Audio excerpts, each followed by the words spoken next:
Bismillahirrahmanirrahim. Assalamualaikum warahmatullahi wabarakatuh. Dan selamat sejahtera semua. Jadi bertemu sekali lagi dengan saya dalam topik PKS dan kesempatan tunai untuk siri kali yang keempat.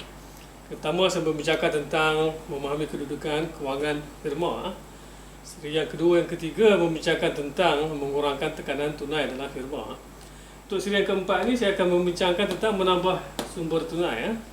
Termasuk siri yang kelima juga saya masih membicarakan tentang menambah sumber tunai.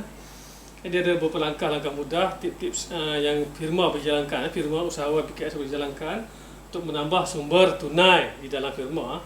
Yang pertamanya yang paling memang kena buat, suka tak suka, adalah firma yang terlibat dengan jualan kredit. Maksudnya memberi hutang kepada pelanggan adalah dengan mengutip hutang. Mengutip hutang supaya kita nak mengurangkan ABT. Maksudnya ABT ni akan belum terima. Kita nak kurangkan jumlah penghutang-penghutang dengan firma. Sama ada kita memberikan kredit yang lebih baik supaya dia bayar hutang dengan lebih cepat, ataupun kita memberikan tempoh pembiayaan yang lebih rendah berbanding tempoh yang lebih panjang. Itu sikit sebanyak. Jadi selain kita bagi kredit tempoh apa yang tadi, nak kena kejar jugalah penghutang-penghutang firma, pelanggan-pelanggan kita yang mana membeli dengan hutang. Kalau yang membeli dengan tunai tak ada masalah.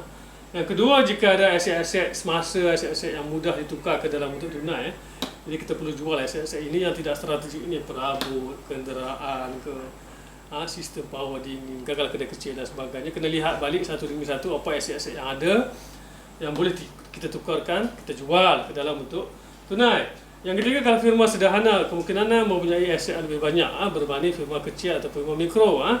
Jadi kemungkinannya ada firma mungkin menguasai pelaburan-pelaburan lain dari segi sahamnya, pelaburan-pelaburan dalam syarikat yang lain, pelaburan hartanah ataupun beberapa anak syarikat. Jadi dalam menghadapi kegawatan COVID-19 ini, aset-aset bukan teras, kena lihat balik aset-aset bukan teras, saham, pelaburan-pelaburan ini, anak-anak syarikat ini yang mana yang sesuai untuk dijual. Aset-aset bukan teras ini tidak berkaitan dengan perniagaan teras firma, kerana itu penting. Jadi ini boleh dipikirkan untuk dijual. Nah, yang keempat, langkah pada malam ini saya nak bercakap tentang tingkatkan jualan tunai. Tentang tingkatkan jualan ini saya akan buat siri khas lepas-lepas ini. Bagaimana meningkatkan jualan. Ada beberapa tip yang mudah yang boleh dibuat. Tapi tingkatkan jualan tunai ini, kalau kita biasa sekarang ni kita menjual secara konvensional, buka kedai jual dan sebagainya. Kalau kita lihat apa yang berlaku dalam tempoh PKP ni, dah ada syarikat yang mula menjual secara online melalui online ni. Banyak kaedah masuk ke dunia maya ni, banyak kaedah, iaitu boleh jadi menjual di Lazada, menjual di Shopee, ataupun menggunakan media-media sosial, Facebook, kumpulan Facebook, menggunakan kumpulan WhatsApp dan sebagainya, mencipta kumpulan-kumpulan penjual dan sebagainya untuk menjual barangan-barangan. Jadi selain daripada kita, yang ni saya akan bincang lebih terperinci pada katakan tadi, kita nak sasarkan kepada golongan kurang bermasalah. Jadi maksudnya nak pemasaran syarikat itu nak sasar golongan kurang bermasalah. Contohnya kita lihat dalam COVID-19 ini, golongan yang agak kurang bermasalah adalah kakitan kerajaan, ataupun golongan pertengahan dan golongan atasan. Jadi maksudnya usaha pemasaran kita, usaha penjualan kita nak disasarkan kepada golongan kurang bermasalah. Ini adalah business to customer, dipanggil B2C.